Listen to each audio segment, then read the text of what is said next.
The winter wind cut through General George Washington's threadbare coat like a blade as he stood on the banks of the Delaware River.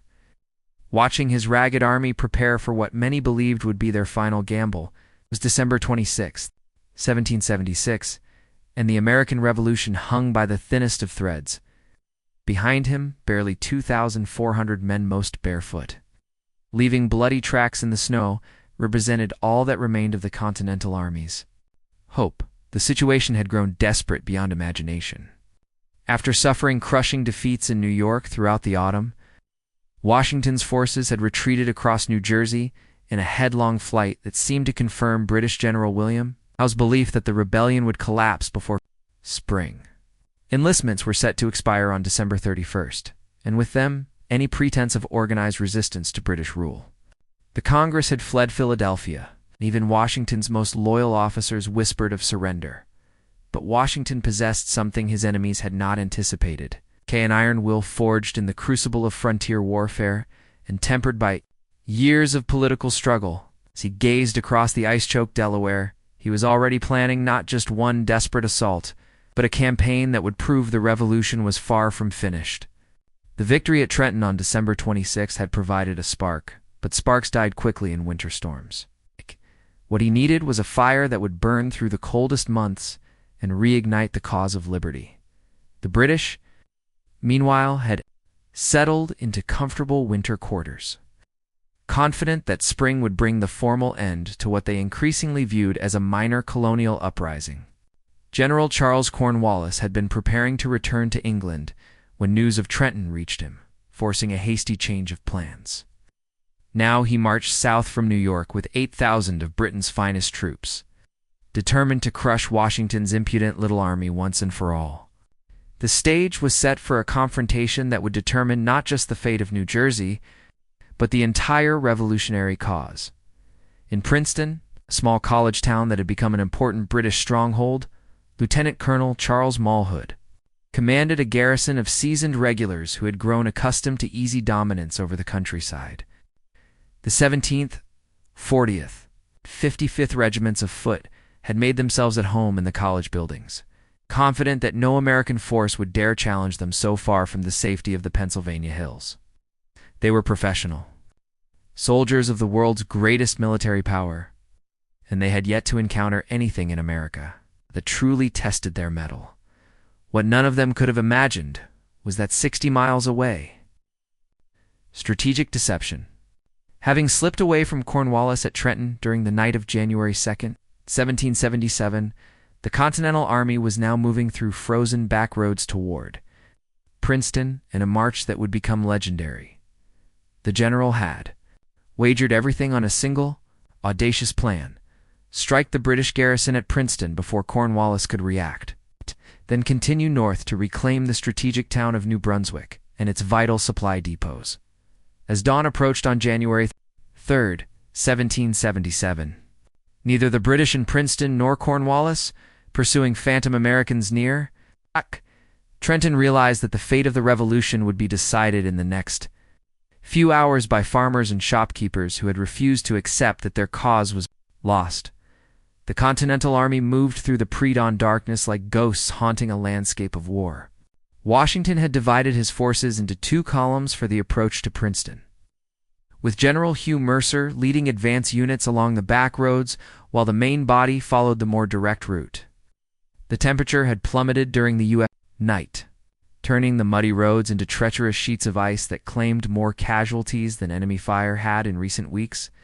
Captain Alexander Hamilton, serving as one of Washington's aides-de-camp, later recorded the surreal quality of that march in his dispatches.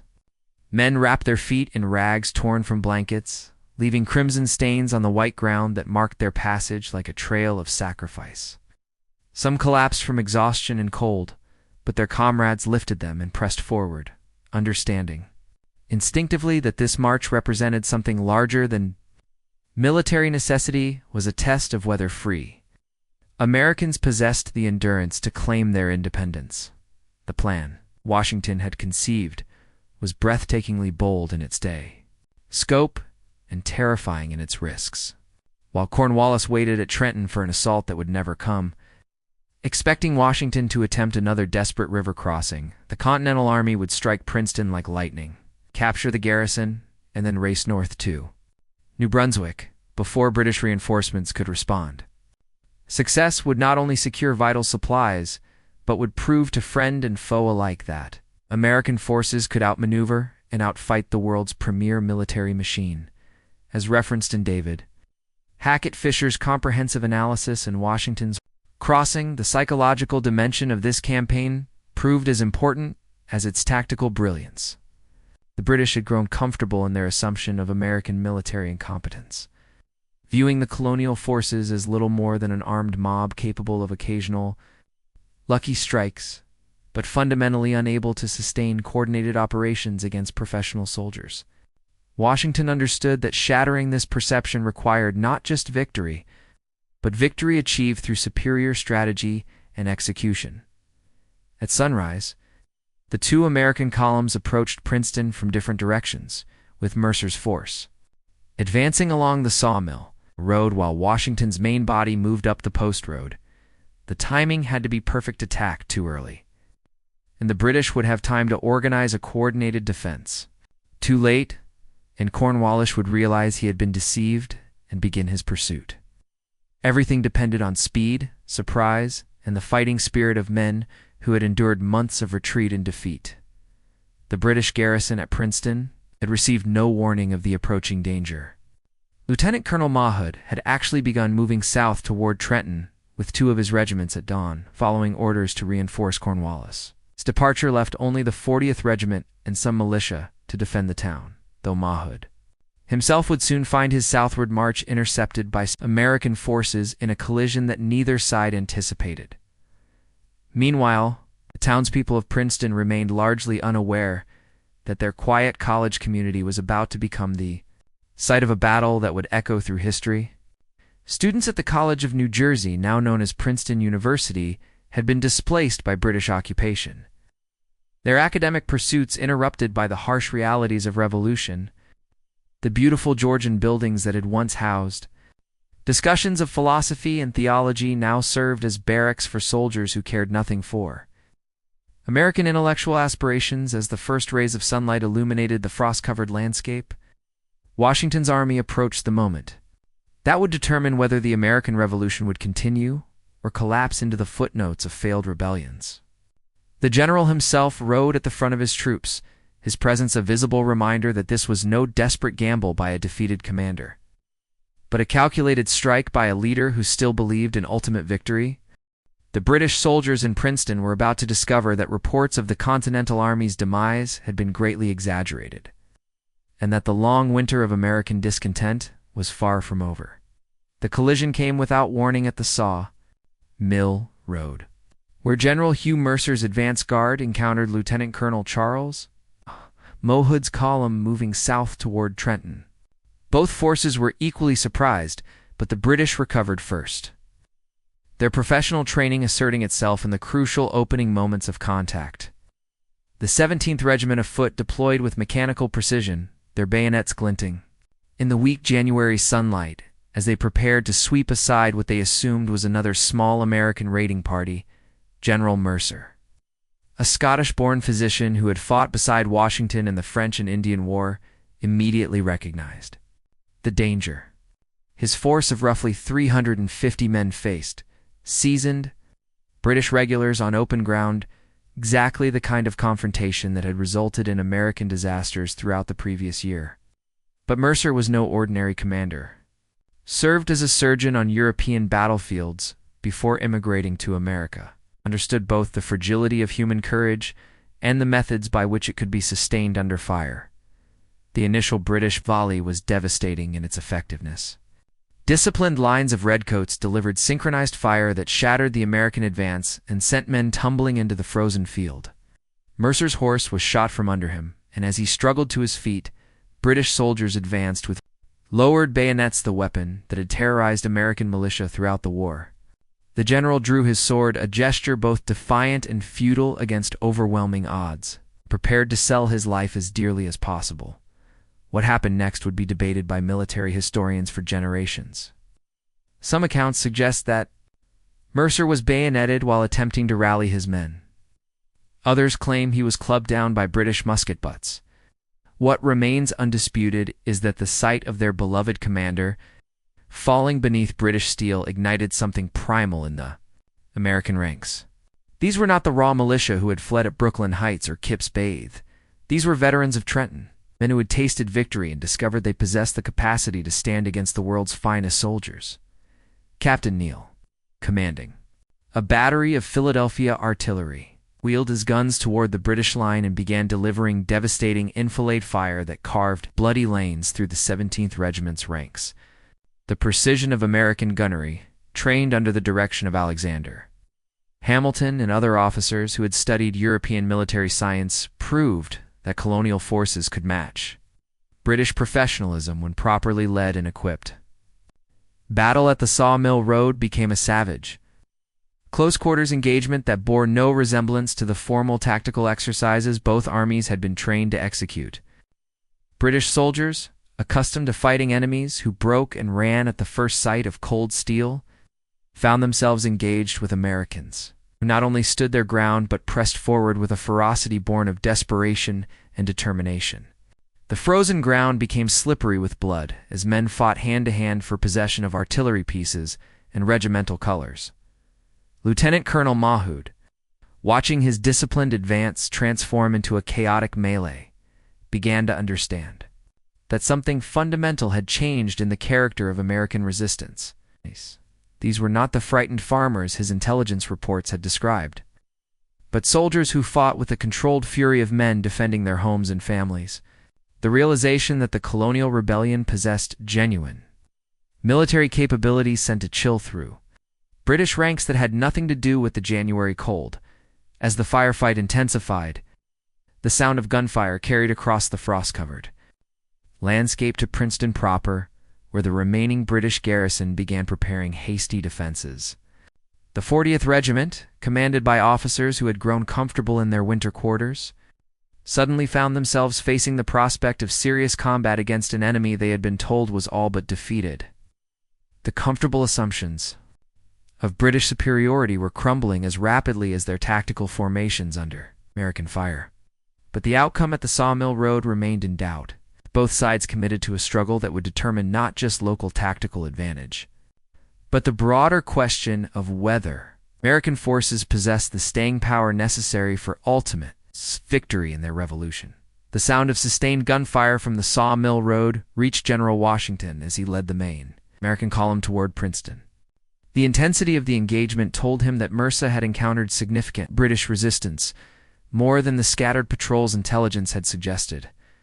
This was the moment every commander dreaded, the point where carefully laid plans collided with battlefield reality, and success hung in the balance of split-second decisions. Washington faced a terrible choice. He could continue with his original plan to bypass the fighting and strike Princeton directly, leaving Mercer's force to its fate, or he could commit his main strength to what might prove to be a costly diversion. The safe military decision would have been to avoid the engagement entirely, but Washington understood that abandoning Mercer would shatter the fragile morale his army had built since Trenton. More importantly, it would confirm British assumptions about American unreliability. Under pressure, the general spurred his horse toward the sound of battle, his decision made. Behind him, the Continental Army's main body, roughly 1,500 men representing the core of American military strength, shifted from march, its formation into battle lines with a precision that would have impressed European observers. Soldiers had been transformed by their recent victory at Trenton from a defeated rabble into something approaching a professional military force, and they moved with the confidence of men who had discovered their own capabilities. Captain Alexander Hamilton, commanding a battery of New York artillery, positioned his guns to support the infantry assault while maintaining fields of fire that could sweep British reinforcements from Princeton. His tactical positioning demonstrated the sophisticated military education that distinguished this campaign from earlier American efforts. The Continental Army had learned to coordinate infantry, artillery, and cavalry in ways that maximized their limited resources against numerically superior enemies. As Washington approached the Sawmill Road engagement, You could see British regulars maintaining disciplined formations despite heavy casualties from American fire. The 17th Regiment of Foot was fighting with the professional competence that had made British arms feared across 3 continents. But they were also beginning to show signs of strain. Lieutenant Colonel Mahood's force had been marching for hours and was now engaged in close combat against an enemy that refused to break a combination that tested even veteran soldiers. The critical moment came when Washington himself rode directly into the firefight, his presence instantly recognizable to both American and British forces.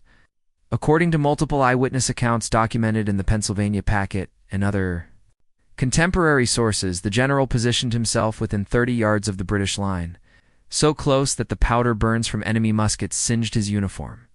It was an act of either supreme courage or calculated madness, but it achieved exactly the effect Washington intended. The sight of their commander sharing the dangers his orders had created electrified the American ranks.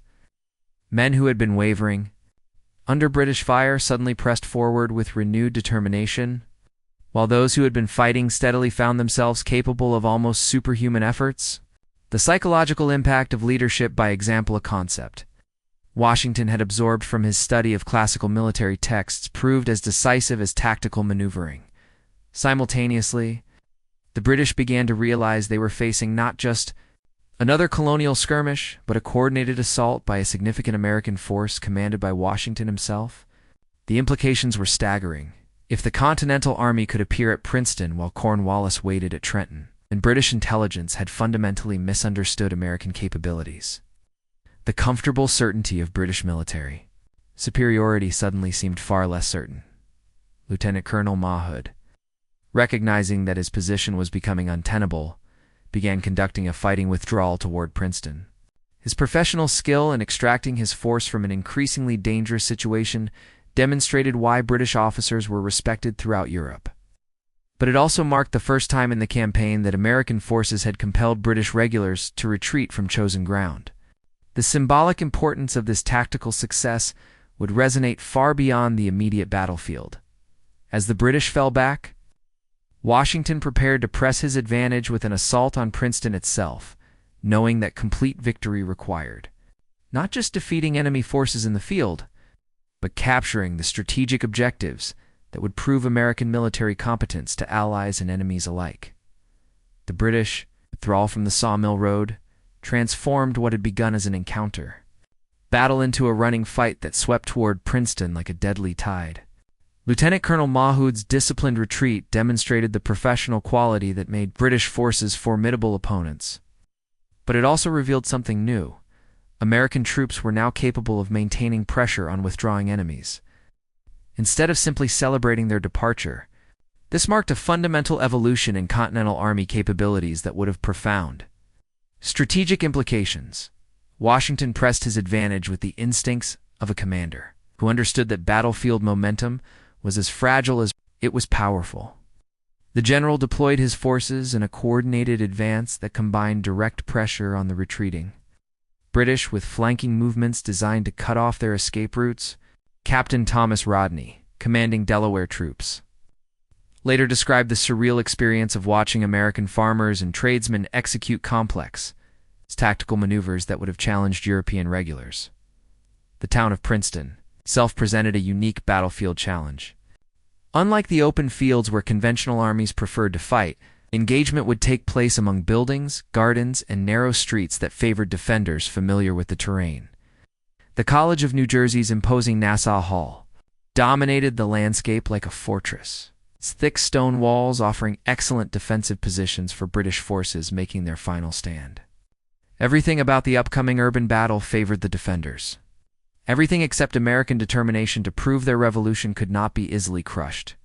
The 40th Regiment of Foot, commanded by officers who had been enjoying comfortable winter quarters just hours earlier, found themselves hastily preparing defensive positions among buildings they had considered safe havens. The regiment's professional competence remained intact, but their psychological advantage had been shattered by the reality of facing American forces who fought with disciplined coordination rather than the desperate courage of earlier engagements. These Continental soldiers advanced with tactical awareness and mutual support that suggested genuine military capability as the American assault developed. Individual acts of courage began to merge into collective heroism that transcended normal battlefield expectations.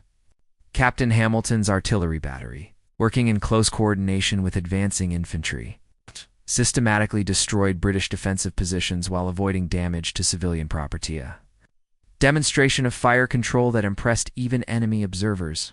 The integration of different combat arms showed that American forces had mastered the sophisticated coordination required for complex military operations, according to contemporary accounts preserved in the New Jersey Historical Society archives. The fighting in Princeton streets took on an intimate, personal character that differed markedly from formal battlefield encounters. British soldiers accustomed to facing enemies at musket range found themselves engaged in room-to-room combat with Americans who knew every alley and doorway.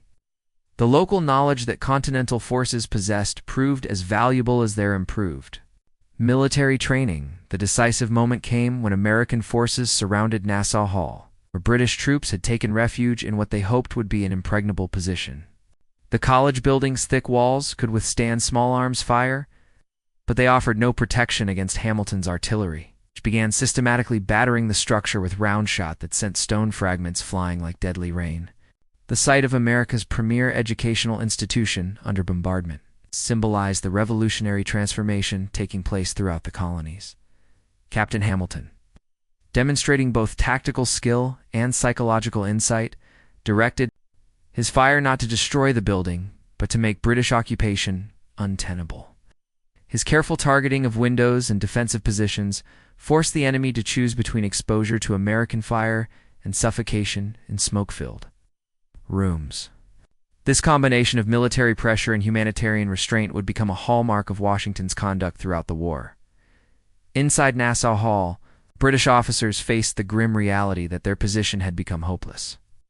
They could neither break out against superior American numbers, nor hold, definitely against artillery that could reduce their shelter to rubble. The professional soldiers who had entered Princeton confident in their military superiority now found themselves trapped by an enemy they had consistently underestimated. Their surrender would mark not just a tactical defeat, but acknowledgement that American forces had achieved genuine military competence. The white flag that appeared at Nassau Hall's windows represented more than British capitulation. It signaled the moment when the American Revolution proved it possessed the staying power necessary for ultimate victory. The surrender of British forces at Nassau Hall marked a triumph that transcended mere tactical success.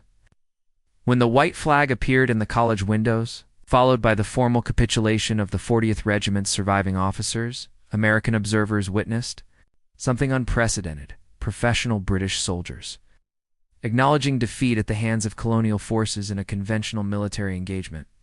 The psychological impact of this moment would resonate throughout the Atlantic world, fundamentally altering perceptions of American military capability.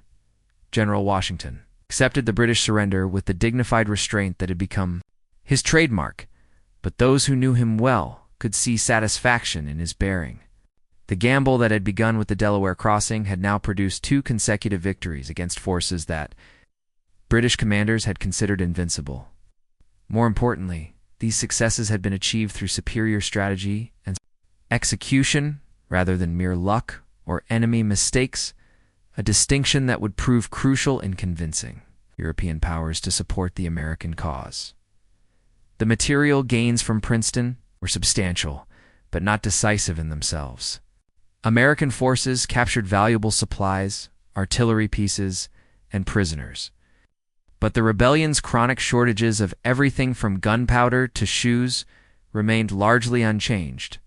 What had changed was something far more important: the Continental Army's belief in its own capabilities and the corresponding erosion of British confidence in quick victory.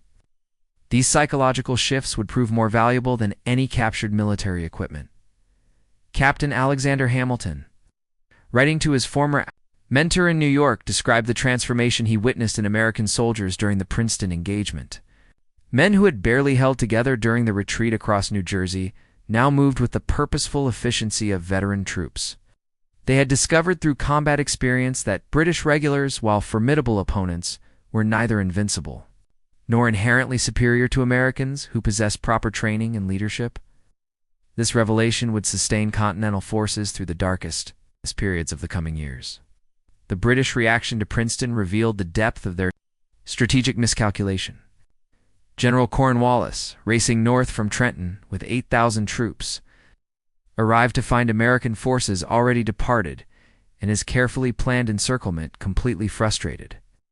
The professional soldier who had been preparing to crush a colonial rebellion found himself outmaneuvered by an opponent he had dismissed as militarily incompetent. His subsequent evacuation of most British positions in New Jersey acknowledged tactical realities that London refused to accept. News of Princeton's capture spread through the colonies with electric speed, carried by writers who understood they bore tidings that could reignite revolutionary fervor throughout America. The victory provided concrete proof that Washington's army remained a viable fighting force, capable of defeating British regulars in conventional combat. More subtly, it demonstrated that American forces had developed the strategic sophistication necessary to coordinate complex operations across multiple theaters, capability that suggested potential for ultimate victory. European observers, particularly French military attaches who had been monitoring American military development, recognized Princeton's broader significance immediately. As documented in diplomatic correspondence preserved in the Archives nationales in Paris, French analysts concluded that American forces had achieved genuine military competence and might therefore prove worthy of direct European support. An assessment would prove crucial in eventual French intervention that made American victory possible. The strategic consequences of Princeton extended far beyond New Jersey's borders. British forces throughout America began reassessing their comfortable assumptions about colonial military incompetence. While American commanders gained confidence in their ability to challenge enemy forces under favorable circumstances, psychological balance of the war had shifted in ways that would influence every subsequent engagement.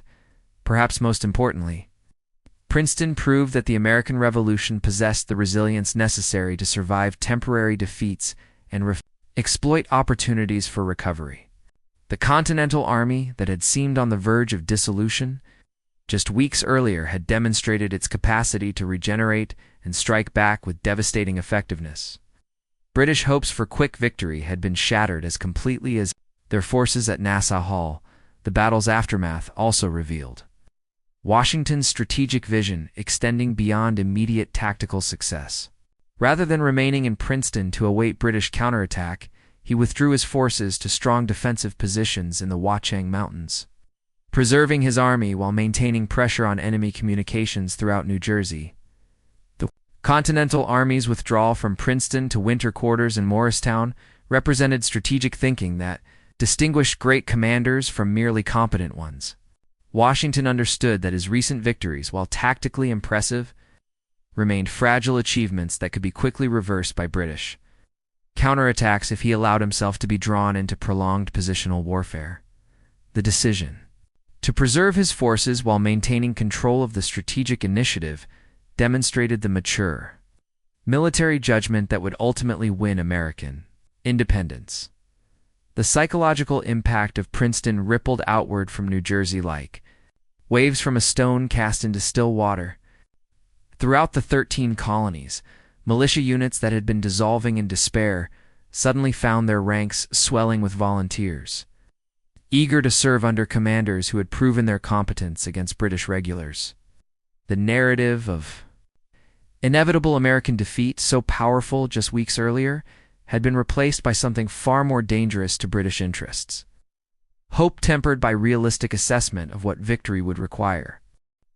In Philadelphia, members of the Continental Congress who had fled their capital in panic now began returning with renewed confidence in American military prospects. The delegates understood that Princeton represented more than tactical success, demonstrated that their investment in a professional Continental Army had produced dividable results. George Washington, who had faced severe criticism for his retreat across New Jersey, now found himself praised as the indispensable leader whose strategic vision had saved the revolutionary cause from collapse. British strategic planning, meanwhile, underwent fundamental revision as commanders in New York and London. struggled to comprehend how their supposedly decisive advantages had been neutralized by an enemy they had dismissed as militarily incompetent. General William Howe's comfortable assumption that the rebellion would collapse during winter gave way to grim recognition that American forces possessed the resilience and capability necessary for prolonged resistance. Easy victory that had seemed within British grasp had transformed into a grinding conflict of uncertain duration and outcome. The international implications of Princeton proved equally significant, though their full impact would not become apparent for months. French observers, who had been cautiously monitoring American military development, now possessed concrete evidence that colonial forces could defeat British regulars in conventional combat. This assessment, combined with France's desire to weaken British power, would eventually produce the alliance that made American victory possible. The road from Princeton to Yorktown ran through European capitals where diplomats calculated the changing balance of global power. For the soldiers who had fought at Princeton, the victory provided something invaluable: proof of their own capabilities under the most demanding circumstances. Veterans of the engagement would carry throughout the war the knowledge they had stood against the world's finest military force and prevailed through superior strategy, coordination, and determination. This confidence would sustain them through subsequent defeats and enable the tactical flexibility that has characterized American operations in later campaigns. The Battle of Princeton has also established patterns of warfare that would define the American Revolution's remainder. Washington had demonstrated that continental forces could achieve decisive victories through rapid movement, superior intelligence, and coordinated attacks against isolated enemy positions. These tactical innovations, born from necessity and refined through experience, provided Americans with military options that negated many British advantages in equipment and training. Perhaps most importantly, Princeton proved that the American Revolution possessed the fundamental requirement for successful rebellions: the ability to recover from defeats and exploit opportunities for victory. The Continental Army that had seemed finished after the retreat across New Jersey had regenerated into an effective fighting force capable of strategic initiative. This resilience, more than any tactical innovation or diplomatic alliance, would ultimately determine the war's outcome. As winter deepened around the Army's quarters in Morristown, Washington's soldiers could look back on their recent campaigns with justified pride. They had crossed an icy river on Christmas night, surprised professional soldiers at Trenton, outmaneuvered a superior enemy force, and captured a fortified position defended by veteran British troops. These achievements, accomplished by farmers and tradesmen who had learned the art of war through bitter experience, proved that the American Revolution was far from over. The Battle of Princeton had demonstrated that reports of the rebellion's death were greatly exaggerated, and that the cause of American independence retained both the military capability and popular support necessary for ultimate victory. The revolution would continue, strengthened by the knowledge that American forces could meet and defeat any enemy when properly led and strategically employed. The long road to independence stretched ahead, but Princeton had proven it was a road Americans were capable of traveling to its end.